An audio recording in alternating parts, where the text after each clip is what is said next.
اب کیا کرنا چاہیے؟ دشمن آ گیا آڑے میں، یا ایسی بیماری آ گئی جس کی وجہ سے آدمی حج اور عمرہ کرنے کی طاقت نہیں رکھتا ہے، تو اللہ تعالیٰ فرماتے ہیں فَمَسْتَيْسَرَ مِنَ الْهَدِيِ، جو کچھ میسر ہو جائے قربانی میں سے۔ کیا مطلب؟ قربانی کا ایک جانور اسے ذبح کرنا پڑے گا۔ اگر وہ دور ہے، مکے سے دور ہے، تو پچھلے زمانے کے حساب سے قربانی کا ایک جانور دے کر بھیجنا پڑے گا، اس لیے کہ جو بھی آدمی دم احسار کہتے ہیں کہ راستے میں روک دیے جانے کی وجہ سے اسے خون دینا پڑے گا، بکرا ذبح کرنا پڑے گا، وہ وہیں ذبح کرنا پڑے گا جو حدود حرم ہے، جو خاص زمین ہے حدود حرم کی، اسی میں اس کو ذبح کیا جائے گا۔ آج کل تو کوئی تکلیف کی بات نہیں ہے، آدمی نہیں پہنچ سکتا تو بہت سارے لوگ پہنچ جاتے ہیں، بہت سارے لوگ وہاں ڈیوٹی کر رہے ہوتے ہیں، تو وہ جا کر ان کے نام سے بکرا خرید کر ذبح کر دیں گے تو بھی ہو جائے گا۔ اب ایسی بیماری جس کی وجہ سے آدمی حج اور عمرہ نہیں کر سکتا، یہ دونوں چیزیں۔ آگے اللہ فرماتے ہیں وَلَا تَحْلِقُوا رُؤُوسَكُمْ، میں بتا دیا کہ دم احسار یعنی روک دیے گئے راستے میں، تو اس صورت میں، ایسی صورت میں کیا کرنا پڑتا ہے؟ ایسی صورت میں آدمی کو قربانی دینی پڑتی ہے اس کے ذمے۔ اب قربانی دے دیا تو اب خود قربانی دے دینے کے بعد اللہ فرماتے ہیں تم اپنے سروں کو مت مونڈو، سروں کو مونڈنا پڑتا ہے۔ وَلَا تَحْلِقُوا رُؤُوسَكُمْ، تم اپنے سروں کو مت مونڈو، حَتَّى يَبْلُغَ الْهَدْيُ مَحِلَّهُ، جب تک کہ جانور پہنچ جائے اپنی جگہ کو۔ یہاں پر یعنی جب تک کہ قربانی کا جانور قربان نہیں ہو جاتا ہے اس وقت تک تم نہیں کر سکتے، کیا نہیں کر سکتے؟ سر کو مونڈ نہیں سکتے، مطلب جسم کا کوئی بال، کوئی ناخن نہیں نکال سکتے۔ اب ہو گیا، تم نے قربانی دے دیا تو اس کے بعد نکال سکتے ہیں۔ آگے اللہ فرماتے ہیں اب احرام تو باندھ لیے ہو، تمہیں کوئی تکلیف نہیں ہے، لیکن کسی وجہ سے کوئی ایسا کام کرنا پڑا، بیماری کی وجہ سے، کوئی تکلیف پہنچنے کی وجہ سے، جو کام اینٹی احرام تھا، احرام کے خلاف تھا، جو کام احرام پہننے کے بعد آدمی نہیں کر سکتا ہے۔ مثال کے طور پر خوشبو لگانا، یا آدمی کو ضرورت پڑی، سر میں مار لگ گیا، اب دوائی کرنے والا یہ بولتا ہے کہ بھائی اسی وقت دوائی ہوگی جب سر کے اندر، سر کے بال کو کیا کریں گے؟ نکالیں گے، تبھی اس کا علاج ہوگا۔ اللہ فرماتے فَمَنْ كَانَ مِنْكُمْ مَرِيضًا، حالت احرام میں جو تم میں کا کوئی آدمی بیمار ہے، او بِهِ أَذًى مِّن رَأْسِهِ، یا کوئی اسے تکلیف ہو سر میں، تو ایسی صورت میں تین باتیں بتاتے ہیں۔ ایک تو فدیے کے طور پر وہ آدمی احرام کو توڑ دینے والا کوئی عمل کرتا ہے۔ سن رہے ہیں کیا بھائی؟ سن رہے ہیں کہ سو رہے ہیں؟ احرام کو توڑ دینے والا عمل کوئی کرتا ہے تو ایسی صورت میں اسے 3 روزے رکھنے پڑیں گے۔ فَفِدْيَةٌ مِّن صِيَامٍ، تو اس کا فدیہ روزے سے۔ وہ روزے کتنے؟ تفسیر کی کتابوں میں لکھا ہے 3 روزے۔ او صدقۃ، یا اسے صدقہ دینا پڑے گا۔ صدقہ کا مطلب یہ ہے کہ کسی غریب کو کچھ کھلانا پڑے گا، 6 آدمیوں کو لکھا ہے کہ کھلانا پڑے گا۔ 3 روزے یا نہیں تو 6 مسکینوں کو کھانا کھلانا۔ او نسک، یا قربانی دینی پڑے گی کس آدمی کو جو حالت احرام میں کوئی ایسا کام کر دیا جس سے احرام میں فرق آتا ہے۔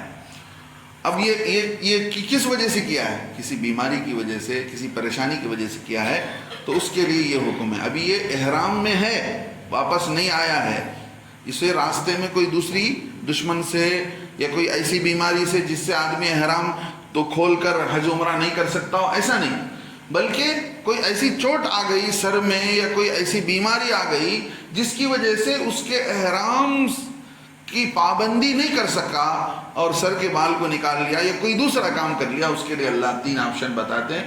3 روزے رکھو، یا 6 مسکینوں کو کھانا کھلاؤ، یا اللہ نے طاقت دیا ہو تو ایک بکرا ذبح کرو، او نسک، یا قربانی دو۔ اب آگے اللہ فرماتے فَإِذَا أَمِنْتُمْ، جب تم دشمن سے، بیماری سے تم مطمئن ہو گئے، مامون ہو گئے، تو اب کیا کرنا پڑے گا؟ اب حج کی 3 قسمیں، سن رہے بھائی؟ اللہ سب کو نصیب کرے، بار بار نصیب کرے۔ حج کی 3 قسمیں۔ ایک قسم کیا ہے؟ گھر سے احرام اس نیت سے باندھنا کہ اے اللہ میں اسی احرام سے حج بھی، عمرہ بھی کروں گا، حج بھی کروں گا۔ اب آدمی مان لو کہ 1 ہفتہ پہلے پہنچتا ہے حج سے، یا 1 مہینہ پہلے پہنچتا ہے، تو اسی احرام میں اسے عمرہ کرنا پڑے گا۔ عمرہ کرنے کے بعد اس کا احرام نہیں کھلے گا، بلکہ اسی احرام کی پابندی کے ساتھ رہ کر حج بھی کرنا پڑے گا۔ اس کو کہتے ہیں حج قران، یعنی دونوں عمل کو ملانے والا احرام۔ اس سے آسان احرام کیا ہے؟ اس کا مطلب سمجھ رہے ہیں آپ؟ 1 مہینے تک وہ خوشبو استعمال نہیں کر سکتا، صابن استعمال نہیں کر سکتا، پیسٹ لگا نہیں سکتا، اپنے بدن کے بال نکال نہیں سکتا، ناخن نکال نہیں سکتا، اپنے بدن کے میل چھڑا نہیں سکتا۔ پانی بہا سکتا ہے، احرام کا کپڑا اگر پسینے سے بدبو آ گئی تو کپڑا بدل سکتا ہے، لیکن خوشبو کوئی استعمال نہیں کر سکتا۔ تو اگر اتنی پابندی کے ساتھ رہتا ہے تو افضل حج بتایا گیا کہ ایک آدمی اتنی پابندی کے ساتھ کہ ایک احرام سے گھر میں چلا، اسی احرام سے جا کر کیا کیا ہے؟ 1 مہینہ پابندی کے ساتھ حج بھی، عمرہ بھی کر لیا، حج بھی کر لیا۔ اللہ کے نبی صلی اللہ علیہ وسلم کا عمرہ ایسا ہی تھا۔ دوسرا حج کیسا؟ حج ایسا ہی تھا، حج قران۔ دوسرا حج کیا ہے؟ یہ ہے حج تمتع۔ حج تمتع کیا ہے؟ حج تمتع یہ ہے کہ ہم یہاں سے احرام باندھ کر چلتے ہیں عمرے کا، ہم وہاں پہنچتے ہیں، عمرہ کرتے ہیں، سر مونڈتے ہیں تو ہمارا احرام کھل جاتا ہے۔ پھر آپ جو بھی لباس پہن لو، لباس پہن کر جتنے دن حج کے باقی ہیں اتنے دن آپ آرام کے ساتھ خوشبو استعمال کر سکتے ہیں، صابن استعمال کر سکتے ہیں، بیوی سے ملاقات ہو سکتی ہے، سب چیزیں ہو سکتی ہیں۔ اگر حج کے ایام شروع ہوتے ہیں 8 ذی الحجہ سے، پھر مینا کو جانا پڑتا ہے، پھر حج کا احرام باندھ کر آدمی کیا کرے گا؟ نیت کر لے گا، دل سے نیت کرے گا اور زبان سے لبیک پڑے گا۔ تو یہ ہوتا ہے حج تمتع۔ اس میں فائدہ کیا ہے؟ اس میں فائدہ یہ ہے کہ تم گھر سے گئے، احرام کر لیا، پھر درمیان میں تم کو وقت مل گیا کھانے پینے کے لیے، بدن سے میل کو چھڑانے کے لیے، صابن استعمال، خوشبو استعمال کرنے کا، یہ فائدہ ہوا۔ ان دونوں صورتوں میں شکریہ کے طور پر اللہ رب العزت کے نام پر قربانی دینا واجب ہو جاتا ہے 10ویں تاریخ کو۔ سمجھ میں آ رہی بات؟ امام ابو حنیفہ رحمۃ اللہ علیہ فرماتے ہیں شکریہ کے طور پر ادا دے دینا پڑے گا۔ حج دم تمتع یا دم قران کہتے ہیں۔ تیسرا حج یہ ہے کہ آپ گھر سے چلے، مان لو کہ 7 ذی الحجہ کو چلے، وہاں پہنچے ہیں 8 ذی الحجہ کو، حج کے دن شروع ہو گئے، حاجی سارے کہاں چلے گئے ہیں؟ مینا کو چلے گئے ہیں۔ تو ایسی صورت میں آپ عمرہ نہیں کریں گے، آپ گھر سے حج کا ہی احرام باندھ کر چلیں گے اور جا کر سیدھے حج کریں گے۔ اس کو کہتے ہیں حج افراد۔ صرف اس میں کیا ہوگا؟ حج ہوگا، عمرہ نہیں ہوگا۔ حج کے بعد اگر آپ چاہیں تو عمرہ کر سکتے ہیں، وہ الگ بات ہے، لیکن حج اور عمرے کی ایک نیت سے آپ نے احرام نہیں باندھا۔ ایک ایسے ہی مکے والے جو حرم کے اندر رہتے ہیں ان کے لیے بھی حج افراد کی نیت سے ہی وہ بھی احرام باندھیں گے۔ کیا مطلب حج افراد کا؟ نہیں سمجھے؟ حج افراد کا مطلب یہ ہے کہ گھر سے نیت باندھیں گے صرف حج کا۔ حج قران اور حج تمتع میں کیا تھا؟ حج قران میں نیت کیے تھے کہ اسی احرام سے عمرہ بھی کروں گا، حج بھی کروں گا۔ حج تمتع میں یہ تھا کہ اس احرام سے میں عمرہ کروں گا، حج کے دنوں میں بعد میں چل کر حج کروں گا۔ یہ کیا ہے؟ بالکل شارٹ وقت ہے، ہم حج کے دن ہی جا کر پہنچ رہے ہیں۔ ایسی صورت میں ہم کو حج افراد یعنی احرام باندھیں گے صرف حج کی نیت سے، تو حج افراد میں قربانی نہیں ہے۔ مکے کے لوگ حدود حرم کے اندر جو رہتے ہیں، میقات کے اندر جو رہتے ہیں، حدود حرم میں جو لوگ رہتے ہیں، ان لوگوں کے لیے بھی ایسا ہی احرام باندھنا پڑے گا۔ وہ بھی گھر سے احرام باندھ کر چلیں گے، صرف حج کریں گے، ان پر بھی قربانی نہیں ہے۔ اللہ وہی فرماتے فمن تمتع، جو فائدہ اٹھائے، بالحج فمن تمتع بالعمرۃ الی الحج، فمن تمتع بالعمرۃ الی الحج، جو فائدہ اٹھائے عمرے کو حج سے ملا کر۔